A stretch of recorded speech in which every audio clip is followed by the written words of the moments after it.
There you go, friends. Doc South here, and oi, the other day I'm riding along one of the roads here in town, approaching home. It was getting dark. In fact, it was dark. Riding along, and there's a car ahead of me, maybe 100, 200 yards, something like that.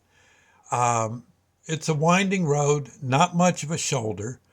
In fact, there's basically stone outcroppings on the left, the direction I was going, a river on the right. In fact, the Musconetcong.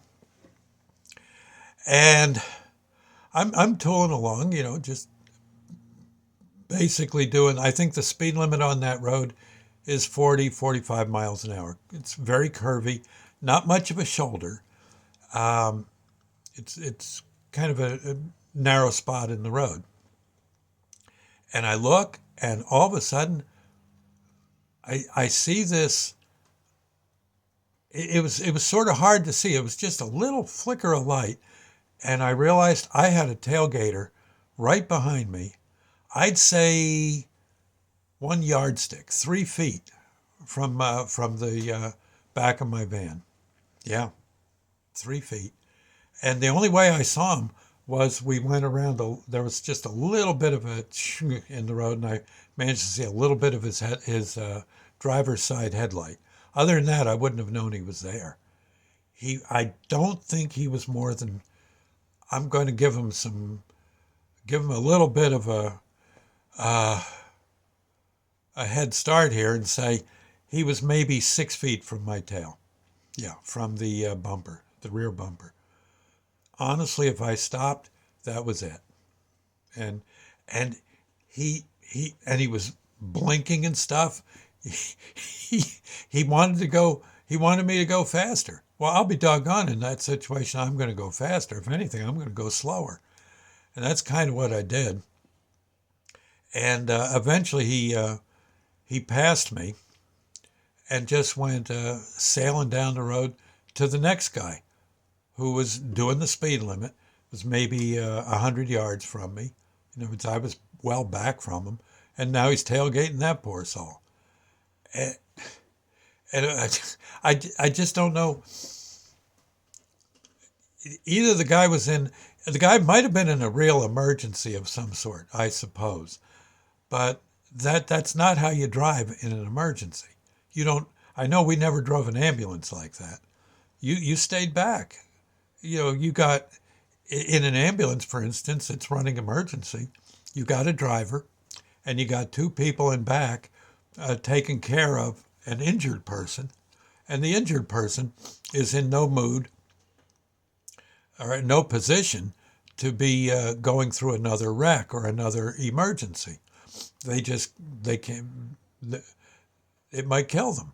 So we actually in an ambulance quite often uh, you drive at a normal speed, maybe a little faster if you got a clear shot and a clear view, but you don't want to be 110 isn't necessarily necessary. Um, I think we did that one. I did that once, where we had to drive real fast for a newborn that wasn't breathing, but we had police escort and we had police stopping all traffic as we approached. So there was not going to be anyone crossing in front of us or anything even remotely like it. And we got that baby, thank God, to a far off hospital in record time. And well, oddly enough, the few bumps in the road raised him up out of the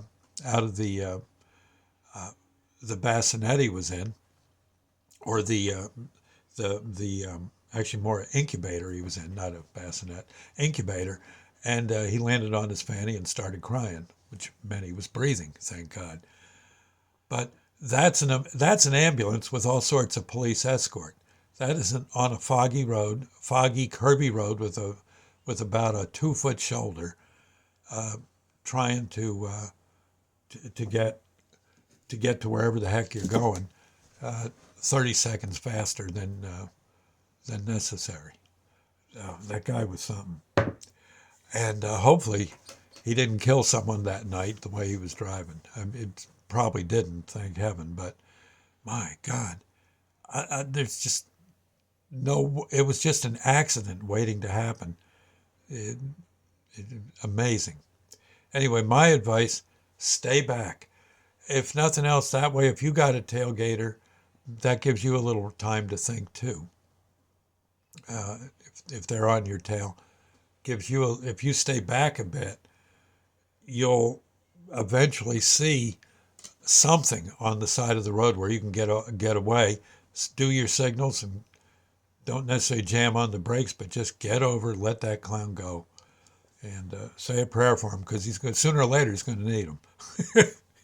he's definitely he's definitely going to need them, and it's it's just amazing how people think they're invincible. You are not invincible in an auto wreck. They it's even with the seatbelts on, you can really get clobbered. And I'll bet you if you check that guy out, he wasn't wearing belts. Yeah, belts are for sissies. I'm sure that's what he'd tell you. Uh-huh.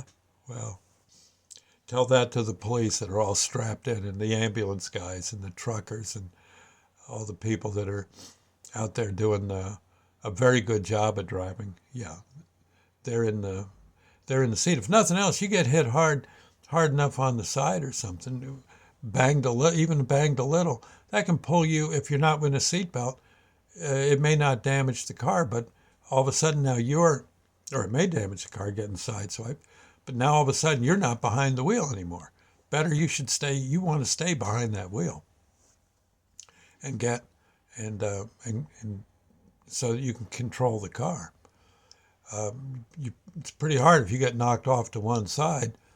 How do you get to the brakes? Yeah, if you've just come from behind the wheel, you're knocked over. So again, keep that in mind.